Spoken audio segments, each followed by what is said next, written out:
Let's go back to that huge gas deal just signed with China, worth $50 billion. On the face of it, the Gorgon gas contract means the return of happy days for Western Australia. Joining me from Perth is the state's Premier, Colin Barnett. So, Premier, could you just put this deal into perspective for us, first of all? What will it mean to Western Australia? Well, the sale of gas to PetroChina by ExxonMobil, one of the partners in the Gorgon project, is another step towards a final go-ahead for the project. This is a $50 billion construction job, the biggest in Australia, one of the biggest in the world. There will be at least 6,000 jobs in construction, and we expect construction to start late this year, early next year. There have been a lot of work done. The state government has assessed it and given environmental approval.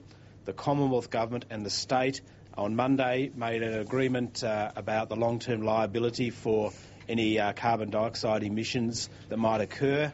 The individual companies, Chevron, ExxonMobil and Shell, will now set about making their final decisions at a global board level. If all goes well, then both the Commonwealth and the state will sit down with the joint venture partners, hopefully in a few weeks' time, and reach a final sign-off on the project.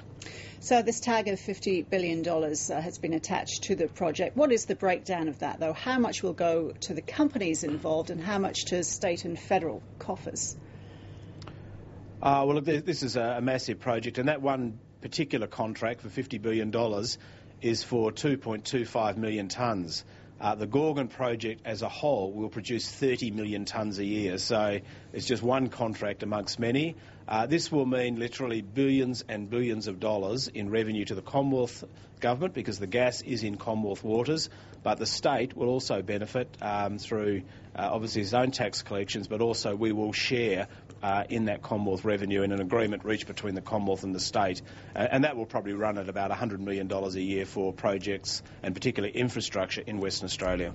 So does this mean that the global financial crisis is over as far as WA is concerned?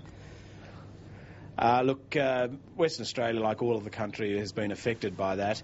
But I believe that Western Australia will be leading major projects across this country. And as I've said to the Prime Minister on a number of occasions, most of the really good news for Australia is going to be in Western Australia. This is a huge project, but there are several others which will in due course make their announcements over the coming months. The reality is that the gas fields off Western Australia are almost the Saudi Arabia for natural gas. Colin Barnett, thank you. Thank you, Ros.